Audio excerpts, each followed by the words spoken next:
ഇത് പ്രസന്റ് ടോക്സിന്റെ പുതിയൊരു വീഡിയോയിലേക്ക് സ്വാഗതം. 1827 ബ്രിട്ടീഷ് ഈസ്റ്റ് ഇന്ത്യ കമ്പനിയിലെ ഒരു സൈനികനായ ജെയിംസ് ലൂയിസ് കമ്പനിയുടെ വിഡ്ഢിത്തത്തിൽ മടുത്തു. സൈനിക ജീവിതം ഉപേക്ഷിക്കാൻ അദ്ദേഹം തീരുമാനിക്കുകയാണ്. രഹസ്യമായി തുടരാൻ അവൻ തന്റെ പേര് മാറ്റി തന്റെ അഭിനിവേശം പിന്തുടരാൻ പുറപ്പെടുകയും ചെയ്തു. അതായത് യാത്ര. 2 വർഷം ഇന്ത്യ 1829 അദ്ദേഹം പഞ്ചാബ് മേഖലയിൽ എത്തുകയാണ്. ഇവിടെ ഒരു അജ്ഞാത പുരാതന നഗരത്തിന്റെ അവശിഷ്ടങ്ങൾ അദ്ദേഹം കണ്ടു. അവശിഷ്ടങ്ങൾ എത്ര പഴക്കമുള്ളതാണെന്നോ ഏത് നാഗരികതയുടേതാണെന്നോ അദ്ദേഹത്തിന് അറിയില്ലായിരുന്നു. ചരിത്രത്തോട് അതിയായ അഭിനിവേശമുള്ളതിനാൽ താൻ കണ്ടതെല്ലാം രേഖപ്പെടുത്താൻ തുടങ്ങി. അദ്ദേഹം കുറിപ്പുകൾ എഴുതുകയും അവയിൽ ഡ്രോയിങ്ങുകൾ ചേർക്കുകയും ചെയ്തു. ജെയിംസ് ലൂയിസാണ് സ്ക്രീനിലെ ചിത്രങ്ങൾ വരച്ചത്. പുരാതന നഗരമായ ഹാരപ്പയാണ് താൻ യഥാർത്ഥത്തിൽ കണ്ടെത്തിയതെന്ന് ജെയിംസ് ലൂയിസിന് അറിയില്ലായിരുന്നു. 100 വർഷങ്ങൾക്ക് ശേഷം 1920കളിൽ ഈ പുരാതന നാഗരികതയെക്കുറിച്ചുള്ള കൂടുതൽ വിവരങ്ങൾ ലോകത്തിന് വെളിപ്പെട്ടു. ജോൺ മാർഷലിനെ ASAയുടെ ഡയറക്ടറായി നിയമിച്ചു. ഇന്ത്യൻ പുരാവസ്തു ഗവേഷകരുടെ സഹായത്തോടെ അദ്ദേഹം ഹാരപ്പയുടെ അവശിഷ്ടങ്ങൾ പരിശോധിച്ചു. അവയ്ക്ക് 5000 വർഷത്തിലധികം പഴക്കമുണ്ടെന്ന് കണ്ടെത്തുകയാണ്. അതിനിടെ സിന്ധു നദിയുടെ തീരത്ത് മറ്റൊരു ചരിത്ര സ്ഥലം കണ്ടെത്തി. ഈ സ്ഥലത്ത് നിരവധി മനുഷ്യ അസ്ഥികൂടങ്ങൾ ഉണ്ടായിരുന്നു. ഈ സ്ഥലത്തിന് മോഹൻജൊദാരോ എന്ന് പേരിട്ടു. മരിച്ചവരുടെ കുന്ന്. തുടർ ഖനനത്തിൽ അത്തരം കൂടുതൽ അവശിഷ്ടങ്ങളും ചരിത്ര സ്ഥലങ്ങളും കണ്ടെത്തി. അന്നുവരെ അജ്ഞാതമായിരുന്ന ഒരു നാഗരികതയുടെ തെളിവാണ് ഈ അവശിഷ്ടങ്ങളിൽ കുഴിച്ചിട്ടിരിക്കുന്നതെന്ന് കണ്ടെത്തി.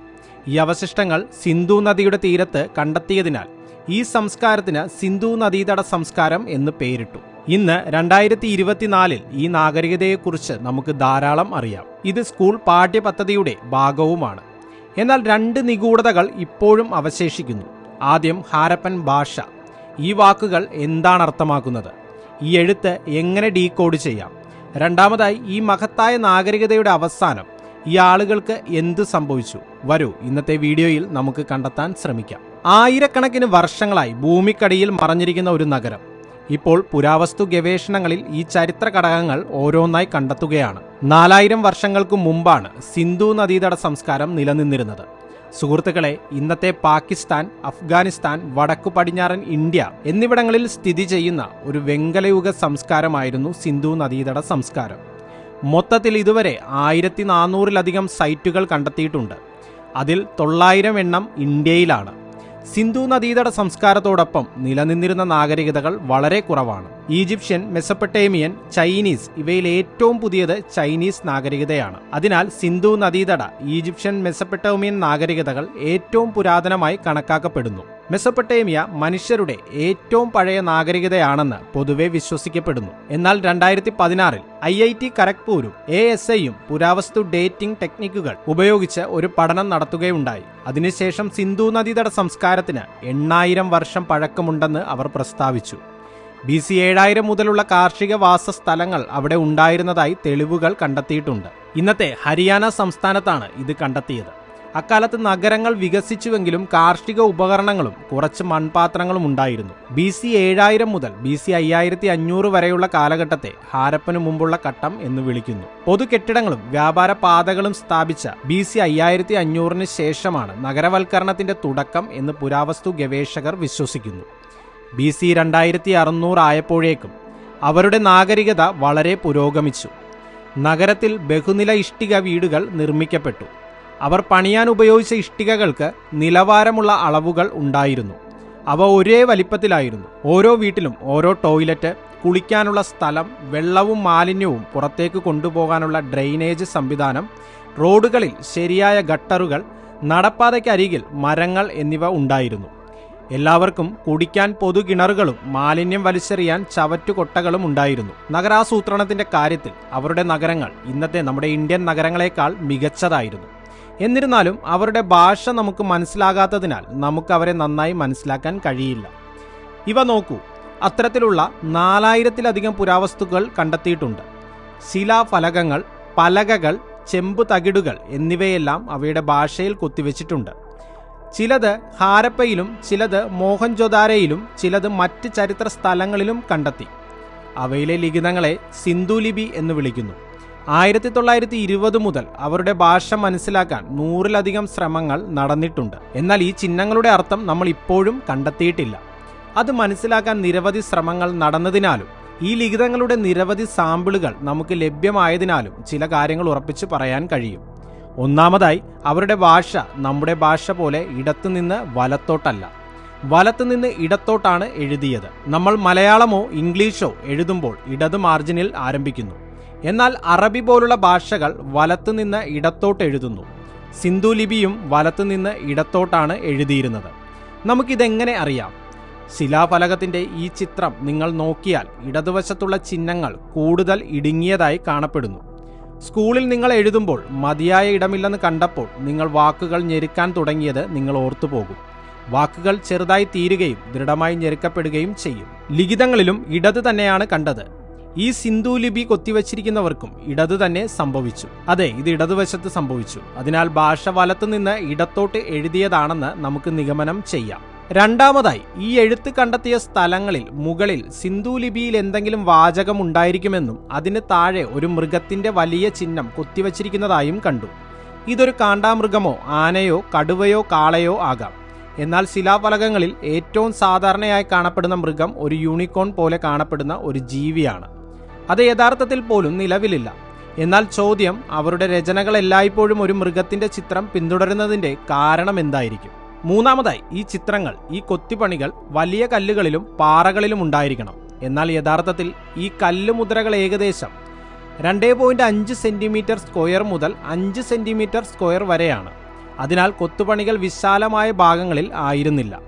നാലാമതായി, ചരിത്രകാരന്മാർ സിന്ധു ലിപിയുടെ അടയാളങ്ങളും ചിഹ്നങ്ങളും എടുത്തു തിരിച്ചറിഞ്ഞ് അവ ശേഖരിച്ചു. അവരുടെ ലിപിയിൽ 400 അടയാളങ്ങൾ ഉണ്ടെന്ന് കണ്ടെത്തി. ഇംഗ്ലീഷ് ഭാഷയിൽ പോലും 26 അക്ഷരമാലകളാണുള്ളത്. എന്നാൽ സിന്ധു ലിപിയിൽ 400-ലധികം അടയാളങ്ങൾ ഉണ്ടായിരുന്നു. ചില ചിഹ്നങ്ങൾ വടിരൂപങ്ങൾ പോലെ കാണപ്പെടുന്നു. നിങ്ങൾക്ക് ചില മത്സ്യങ്ങൾ, ആമകൾ, ഞണ്ടുകൾ, പ്രാണികൾ, പക്ഷികൾ എന്നിവ കാണാൻ കഴിയും. എന്നാൽ ഈ ലിപിയിലെ ചിഹ്നങ്ങളുടെ എണ്ണം വളരെ വലുതായതിനാൽ സിന്ധു ലിപി യഥാർത്ഥത്തിൽ ഒരു ലോഗോസിലബിക് ലിപിയാണെന്ന് ചരിത്രകാരന്മാർ വിശ്വസിക്കുന്നു. ലോഗോസിലബിക് എന്നാൽ ഒരു വാക്കോ ശബ്ദമോ പ്രകടിപ്പിക്കാൻ ചിഹ്നങ്ങൾ ഉപയോഗിക്കുന്നു എന്നാണ് അർത്ഥമാക്കുന്നത്. ഇത് ഒരു ഉദാഹരണത്തിലൂടെ വിശദീകരിക്കാം. ഈജിപ്ഷ്യൻ ഹൈറോഗ്ലിഫുകൾ. നിങ്ങൾ കണ്ടിരിക്കേണ്ട ഈജിപ്ഷ്യൻ ചിഹ്നങ്ങൾ ഈജിപ്ഷ്യൻ നാഗരികതയിൽ നിന്നുള്ളതാണ്. ചരിത്രകാരന്മാർ ഈ ഭാഷ ഡീകോഡ് ചെയ്തിട്ടുണ്ട് എന്നതാണ് ശ്രദ്ധേയം. സിന്ധു ലിപിയിൽ നിന്ന് വ്യത്യസ്തമായി ഈജിപ്ഷ്യൻ ലിപിയിൽ ഉപയോഗിക്കുന്ന ഓരോ ചിഹ്നത്തിന്റെയും അർത്ഥം ചരിത്രകാരന്മാർക്ക് ഇപ്പോൾ അറിയാവുന്നതാണ്.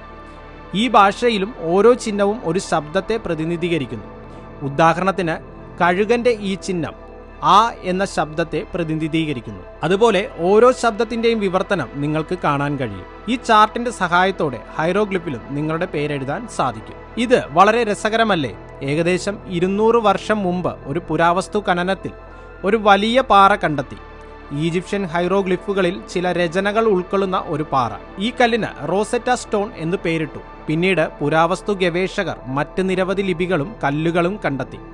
അതിൽ 2 ഭാഷകൾ ഒരുമിച്ചുണ്ടായിരുന്നു. സിന്ധു ലിപിയെ സംബന്ധിച്ചിടത്തോളം അത്തരമൊരു ടാബ്ലറ്റോ റോസെറ്റ സ്റ്റോണോ കണ്ടെത്തിയിട്ടില്ല എന്നതാണ് പ്രശ്നം. എന്നിരുന്നാലും ചരിത്രകാരന്മാർ സിന്ധു ഭാഷയിൽ ചില പാറ്റേണുകൾ കണ്ടെത്തിയിട്ടുണ്ട്. ഇംഗ്ലീഷിൽ W ൽ തുടങ്ങുന്ന ഒരു വാക്ക് ലിസ്റ്റ് ചെയ്യാൻ ഞാൻ നിങ്ങളോട് ആവശ്യപ്പെടുകയാണെങ്കിൽ നിങ്ങൾക്ക് weather, wire, water, water lemon എന്നിവ തിരഞ്ഞെടുക്കാം. W എന്ന അക്ഷരത്തിൽ തുടങ്ങുന്ന ധാരാളം വാക്കുകളുണ്ട്. എന്നാൽ സുഹൃത്തുക്കളെ, WZ എന്ന് തുടങ്ങുന്ന ഒരു വാക്ക് ഇംഗ്ലീഷിൽ ലിസ്റ്റ് ചെയ്യാൻ ഞാൻ നിങ്ങളോട് ആവശ്യപ്പെടുകയാണെങ്കിൽ നിങ്ങൾക്ക് എന്തെങ്കിലും ചിന്തിക്കാനാകുമോ? അതോ WQ എന്ന് തുടങ്ങുന്ന വാക്ക്? നിങ്ങൾക്ക് ഒന്നും ചിന്തിക്കാൻ കഴിയില്ല. കാരണം ഇംഗ്ലീഷ് ഭാഷയിൽ അത്തരമൊരു വാക്ക് നിലവിലില്ല. എല്ലാ ഭാഷയിലും ഒരു മാതൃകയുണ്ട്. ഇംഗ്ലീഷ് ഭാഷയിൽ 26 അക്ഷരങ്ങളുണ്ട്. അവ ഒരു പാറ്റേൺ രൂപപ്പെടുത്തുന്ന ചില കോമ്പിനേഷനുകളിൽ ഉപയോഗിക്കുന്നു. WI അല്ലെങ്കിൽ WA എന്നതിൽ ആരംഭിക്കുന്ന ധാരാളം വാക്കുകൾ നിങ്ങൾ കണ്ടെത്തും. എന്നാൽ WZ അല്ലെങ്കിൽ WQ എന്നിവയിൽ ആരംഭിക്കുന്ന ഒന്നും നിങ്ങൾ കണ്ടെത്തുകയില്ല എന്നാണ് ഇതിനർത്ഥം. അതുപോലെ സിന്ധു ലിപിയിൽ മറ്റുള്ളവരെ എപ്പോഴും പിന്തുടരുന്ന ചില ചിഹ്നങ്ങളുണ്ട്. ഈ ഡയമണ്ട് ആകൃതിയിലുള്ള ചിഹ്നം ഉപയോഗിക്കുമ്പോഴെല്ലാം 2 സമാന്തര രേഖകളുടെ ചിഹ്നം പിന്തുടരുന്നു. എന്നാൽ അതിനെ ഒരിക്കലും വടിരൂപത്തിന്റെ ചിഹ്നം പിന്തുടരുന്നില്ല. ഏറ്റവും സാധാരണയായി ഉപയോഗിക്കുന്ന ചിഹ്നം ഈ ജാർ ആകൃതിയിലുള്ള ചിഹ്നമാണ്. രസകരമെന്ന് പറയട്ടെ, ഈ ചിഹ്നം പലപ്പോഴും സിന്ധു ലിപിയിലെ വാചകത്തിന്റെ പൂർണ്ണ വിരാമം പോലെയോ അല്ലെങ്കിൽ വാക്യത്തിന്റെ അവസാനത്തെ സൂചിപ്പിക്കുന്ന മറ്റെന്തെങ്കിലും പോലെയോ ആകാം. മെസൊപ്പൊട്ടേമിയയിലും സിന്ധു ലിപി കണ്ടെത്തിയതാണ് ശ്രദ്ധേയമായ മറ്റൊരു കണ്ടെത്തൽ. ഇന്നത്തെ ഇറാഖും ഇറാനും പോലെ മെസൊപ്പൊട്ടേമിയയിലെ ചരിത്ര സ്ഥലങ്ങളിൽ അവർക്ക് മറ്റൊരു ഭാഷയുണ്ടെന്ന് നമുക്ക് എഴുതിയിരിക്കുന്ന സിന്ധു ലിപി കണ്ടെത്തിയാൽ അതിനർത്ഥം ഒന്നാമതായി ഈ രണ്ട് പുരാതന നാഗരികതകൾ തമ്മിൽ വ്യാപാര ബന്ധങ്ങൾ ഉണ്ടായിരുന്നു എന്നാണ്. രണ്ടാമതായി വ്യത്യസ്ത ലിപികൾ കണ്ടെത്തിയതിനാൽ ഈ സ്ഥലങ്ങൾക്ക് വ്യത്യസ്ത ഭാഷകൾ ഉണ്ടായിരുന്നുവെന്നും നമുക്കറിയാം. എന്നാൽ മൂന്നാമത്തേതും ഏറ്റവും രസകരവുമായ കാര്യം, മെസൊപ്പൊട്ടേമിയയിൽ കണ്ടെത്തിയ സിന്ധു ലിപിയിൽ നമ്മൾ കണ്ട പാറ്റേൺ, വാചകത്തിന്റെ അവസാനത്തിൽ ഈ ജാർ ആകൃതിയിലുള്ള ചിഹ്നം മെസൊപ്പൊട്ടേമിയയിൽ കണ്ടെത്തിയ ലിപിയിൽ അത് കണ്ടെത്തി എന്നതാണ്. ജാർ ആകൃതിയിലുള്ള ചിഹ്നം 2 തവണ ആവർത്തിക്കുന്നു. സിന്ധു നദീതട പ്രദേശങ്ങളിൽ ഈ ചിഹ്നം ഒരിക്കലും ആവർത്തിച്ചിട്ടില്ല. എന്താണ് ഈ നിഗൂഢത? എന്തായിരിക്കും ഇതിന് കാരണം? മെസൊപ്പൊട്ടേമിയയിൽ ജീവിച്ചിരുന്ന ആളുകൾ അവരുടെ ഭാഷ എഴുതാൻ സിന്ധു ലിപി ഉപയോഗിച്ചിരുന്നതാണ് കാരണമെന്ന് ചരിത്രകാരന്മാർ അവകാശപ്പെടുന്നു. ഇത് അല്പം ആശയക്കുഴപ്പമുള്ളതായി തോന്നുന്നുവെങ്കിൽ മറ്റൊരു ഉദാഹരണത്തിലൂടെ ഇത് നമുക്ക് മനസ്സിലാക്കാം. നമ്മൾ മലയാളം എഴുതുന്നത് ബ്രാഹ്മിയ ലിപി കുടുംബത്തിൽ ഉൾപ്പെടുന്ന ഒരു ലിപിയിലാണ്. നമ്മൾ ഇംഗ്ലീഷ് എഴുതുന്നത് ലാറ്റിൻ ലിപിയിലാണ്. ABCD ജർമ്മൻ, ഫ്രഞ്ച്, മറ്റ് ഭാഷകൾ എന്നിവ ലാറ്റിൻ ലിപിയിലും എഴുതിയിരിക്കുന്നു. ജർമ്മൻ, ഫ്രഞ്ച് ഭാഷകളും ABCD ഉപയോഗിക്കുന്നു. അതിനാൽ ഭാഷ സംസാരിക്കുന്ന രീതി ഭാഷ എഴുതപ്പെട്ട ലിപി പോലെയല്ല. എന്നാൽ ലാറ്റിൻ ലിപിയിൽ മലയാളം എഴുതുന്നത് നിങ്ങൾക്ക് സങ്കല്പിക്കാനാകുമോ? നിങ്ങളിത് സങ്കല്പിക്കേണ്ടതില്ല, കാരണം ഇക്കാലത്ത് എല്ലാവരും ഇത് ചെയ്യുന്നു. ഉദാഹരണത്തിന്, നിങ്ങൾ എന്താണ് ചെയ്യുന്നത്? ഈ മലയാളം സെന്റൻസ് ഇംഗ്ലീഷ് അക്ഷരങ്ങൾ കൊണ്ട് എഴുതിയാൽ അതേ സെന്റൻസ് നമുക്ക് എഴുതാൻ സാധിക്കുന്നുണ്ട്. അതിന് നമ്മൾ ഒരു പേരും ഇട്ടിട്ടുണ്ട്, മംഗ്ലീഷ്. ഇത് ചെയ്യുന്നത് അർത്ഥമാക്കുന്നത് നമ്മൾ മലയാളം എഴുതുന്നത് ലാറ്റിൻ ലിപിയിലാണ് എന്നാണ്. പക്ഷേ ഭാഷ ഇപ്പോഴും മലയാളമാണ്. സിന്ധു ലിപിയുടെ കാര്യത്തിലും മെസൊപ്പൊട്ടേമിയക്കാർ ഇത് തന്നെയാണ് ചെയ്തതെന്ന് ചരിത്രകാരന്മാർ വിശ്വസിക്കുന്നു. സിന്ധു ലിപിയിലാണ് അവർ അവരുടെ ഭാഷ എഴുതിയത്. ഭാഷയിൽ നിന്ന് മുന്നോട്ട് പോകുകയാണെങ്കിൽ, സിന്ധു നദീതട നാഗരികതയുടെ നഗരങ്ങളെക്കുറിച്ച് പറയുകയാണെങ്കിൽ അവിടെയും രസകരമായ ഒരു മാതൃകയുണ്ട്. ഇതുവരെ കണ്ടെത്തിയ സിന്ധു നദീതട സംസ്കാരത്തിലെ എല്ലാ നഗരങ്ങളിലും സമാനമായ ഒരു മാതൃകയുണ്ട്. ഓരോ നഗരത്തിലും 2 പ്രധാന സെഗ്മെന്റുകളുണ്ട്. ലോവർ മൗണ്ട് എല്ലാ വശങ്ങളിലും ഒരു അതിർത്തി മതിലിനാൽ ചുറ്റപ്പെട്ടിരിക്കുന്നു. കൂടാതെ മുകളിലെ മൗണ്ട് എന്നറിയപ്പെടുന്ന ഉയർന്ന സ്ഥലത്ത് നിർമ്മിച്ച പ്രദേശത്തെ ഒരു കോട്ട. ഈ കോട്ട സാധാരണയായി ഓരോ നഗരത്തിന്റെയും പടിഞ്ഞാറായിരുന്നു. അതിന് അതിൻ്റെതായ അതിർത്തി മതിലുകളും താഴത്തെ മൗണ്ടിന് അതിൻ്റെതായ മതിലുകളും ഉണ്ടായിരുന്നു. ഈ കോട്ടയിൽ മാർക്കറ്റ്, വർക്ക്ഷോപ്പുകൾ തുടങ്ങി നഗരത്തിലെ എല്ലാ പ്രധാന പൊതു ഇടങ്ങളും ഉണ്ടായിരുന്നു. ഈ സ്ഥലത്ത് ആളുണ്ടായിരുന്നു. വന്യമൃഗങ്ങളെ തടയുന്നതിനും നഗരങ്ങളെ വെള്ളപ്പൊക്കത്തിൽ നിന്ന് സംരക്ഷിക്കുന്നതിനുമായി മതിലുകൾ നിർമ്മിച്ചു. അതിനാൽ നദിയിൽ വെള്ളം ഉയർന്നാലും അത് നഗരത്തിൽ വെള്ളപ്പൊക്കം ഉണ്ടാക്കില്ല. അക്കാലത്ത് മനുഷ്യർ വലിയ ഭീഷണിയായിരുന്നില്ല. അന്ന് അധികം മനുഷ്യർ ഉണ്ടായിരുന്നില്ല. നാഗരികതകൾക്ക് സ്വാഭാവിക ശത്രുക്കൾ ഉണ്ടായിരുന്നില്ലെന്ന് വിശ്വസിക്കപ്പെടുന്നു. അതുകൊണ്ട് പുറത്തുനിന്നുള്ള അധിനിവേശങ്ങളൊന്നും ഉണ്ടായിട്ടില്ല.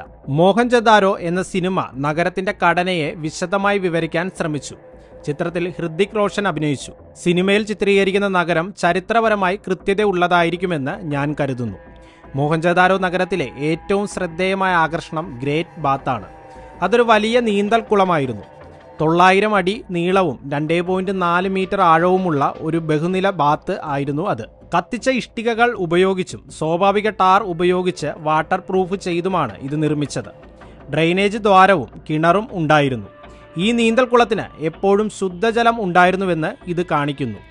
ഡ്രെയിനേജ് സംവിധാനങ്ങൾക്കൊപ്പം മറ്റ് നഗരങ്ങളിലും ശുചിത്വ നിലവാരം വളരെ ഉയർന്നതായതിനാൽ സിന്ധു നദീതട സംസ്കാരത്തിന്റെ തലസ്ഥാന നഗരമായിരുന്നു മോഹൻജദാരോ എന്ന് വിശ്വസിക്കപ്പെടുന്നു. മെസൊപ്പൊട്ടേമിയൻ ഈജിപ്ഷ്യൻ നാഗരികതകളിൽ നിന്നുള്ള ഒരു പ്രധാന വ്യത്യാസം സിന്ധു നദീതട സംസ്കാരത്തിൽ ഇതുവരെ ക്ഷേത്രങ്ങളോ പള്ളികളോ മതപരമായ സ്ഥലങ്ങളോ കണ്ടെത്തിയിട്ടില്ല എന്നതാണ്. കൊട്ടാരങ്ങളോ രാജകീയ ശവകുടീരങ്ങളോ ഇല്ല.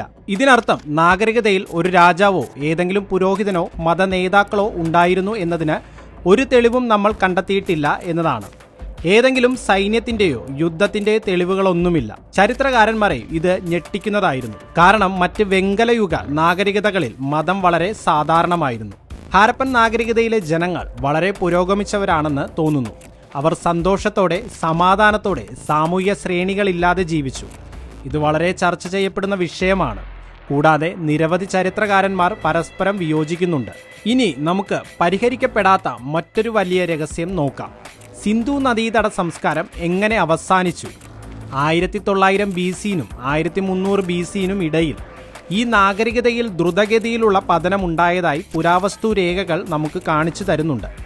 ഈ സമയത്തിന് ശേഷം നഗരങ്ങളുടെ ആസൂത്രണം നിലച്ചു. റോഡിലെ അഴുക്കുചാലുകളും ഡ്രെയിനേജ് സംവിധാനങ്ങളും അറ്റകുറ്റപ്പണികൾ നടത്തിയിട്ടില്ല. ഗ്രേറ്റ് ബാത്ത് മാലിന്യങ്ങളാൽ നിറഞ്ഞു. മെസൊപ്പൊട്ടേമിയയുമായുള്ള വ്യാപാര ബന്ധം അവസാനിച്ചു.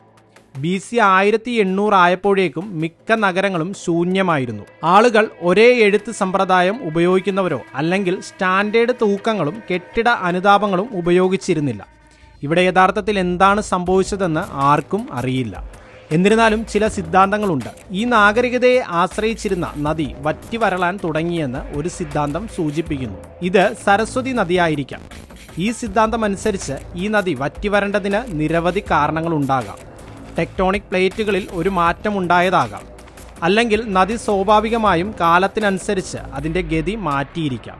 ഈ സിദ്ധാന്തം ശരിയാണെങ്കിൽ സിന്ധു നദീതട സംസ്കാരത്തിലെ ആളുകൾ കിഴക്കോട്ട് പോയി ഗംഗാ നദിക്ക് സമീപം താമസമാക്കി എന്ന് അനുമാനിക്കാം. രണ്ടാമത്തെ സിദ്ധാന്തം വനനശീകരണം നിർദ്ദേശിക്കുന്നു. നാഗരികതയിലെ ജനങ്ങൾ ഇഷ്ടികകൾ ഉണ്ടാക്കുന്നതിനും അവരുടെ കന്നുകാലികൾക്ക് ഭക്ഷണം നൽകുന്നതിനുമായി കാടിൻ്റെ ഭൂരിഭാഗവും വെട്ടിമാറ്റി. അത് പ്രദേശത്തെ പച്ചപ്പിനെയെല്ലാം നശിപ്പിക്കുകയും അത് വാസയോഗ്യമല്ലാതാക്കുകയും ചെയ്തുവെന്ന് ഇത് നിർദ്ദേശിക്കുന്നു. മൂന്നാമത്തെ സിദ്ധാന്തം സൂചിപ്പിക്കുന്നത് മലേറിയ അല്ലെങ്കിൽ കോളറ പോലുള്ള മാരകമായ ഒരു രോഗം മുഴുവൻ ജനങ്ങളെയും ഇല്ലാതാക്കി എന്നാണ്. അത്തരം രോഗങ്ങൾ വളരെ സാധാരണമായിരുന്നു. അത് വ്യാപകമായപ്പോൾ അത് ആയിരക്കണക്കിന് വർഷങ്ങളായി നിരവധി നാഗരികതകളെ തുടച്ചു നീക്കി. ജനസംഖ്യയുടെ 70% തൊട്ട് 80% വരെ ഇല്ലാതാക്കാൻ കഴിയുന്ന നിരവധി രോഗങ്ങളുണ്ട്. കാരണം എന്തു തന്നെ ആയാലും ഒരു കാര്യം നമുക്ക് ഉറപ്പായും അറിയാം.